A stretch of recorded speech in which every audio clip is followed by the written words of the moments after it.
anything in the Quran regarding women should be interpreted in their favor rather than opposite.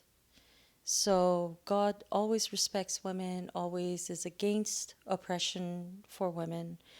He is telling them that if you come to a disagreement and your wife does not agree with you, then you try to talk to her. So reasoning is the very first solution. You sit down and talk logically, and this can take a long time because if it's a heated argument, people need to calm down, and maybe under better circumstances they'll understand each other.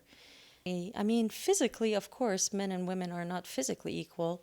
Men have certain qualities and women have certain qualities.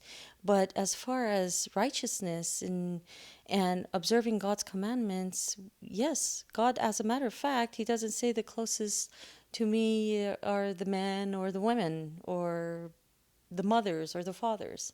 He says the closest to me are the most righteous. So, and most righteous applies to men and women. Of course, they're equal. Yes. And I've read a lot of different translations or interpretations of the Quran.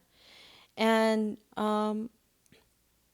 I've seen in a lot of Qurans that covering the hair has come in parentheses, something that was left up to the interpretation of the translator. And it came across a Quran at Barnes and Nobles, and it was by someone named Majid Fakhri. That the what attracted me was that it was actually approved by Al Azhar University, which is the most renowned Islamic university known to us in Egypt. And in that translation, there was no mention of women covering their hair. I have actually spoken to a lot of people who do know the Arabic language, and they have read the verse and they said there's no mention of women covering their hair or head. What God tells us about dress code, first, as a matter of fact, He turns to men, and God tells the men to subdue their eyes and not to stare at women. And second, then God turns to the women and He says that He tells the women to subdue their eyes and not to stare. And then He tells the women to cover their chests and to dress modestly and not to let any parts of their bodies which is not necessary to be shown. God tells us to women to walk in a manner where their certain parts of their bodies would not be emphasized while walking. So modesty is actually the key to the key to dress code. And of course, everything else in the Quran, modesty is the approach. So, economic security for women. Um, God tells us, for instance, in a marriage, the man is the bread earner. And so women should not actually be worried about income. Okay, they are, of course, free to work, but the responsibility of earning bread falls on the man's shoulder.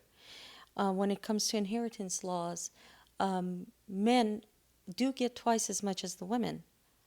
However, reason being is that the men, as being bread earners, they probably do have a wife and a family, versus the woman, she has a husband who, once again, is the bread earner.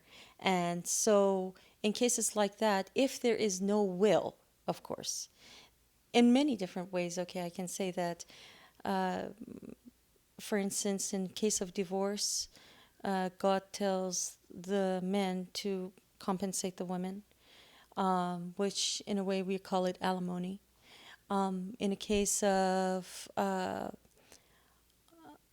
marriage, God tells the men to give the women dowry. It's been, I think, known in other religions to be the opposite, that the women give dowry to the men, but it's actually the men who should be giving the dowry to the women. And it is something that they both come to an agreement. Um, Inheritance, God tells that the women also do receive a share thereof. Um, so, yes, of course. God always, um, he wants to teach men to respect women and to acknowledge their equal rights. Yes.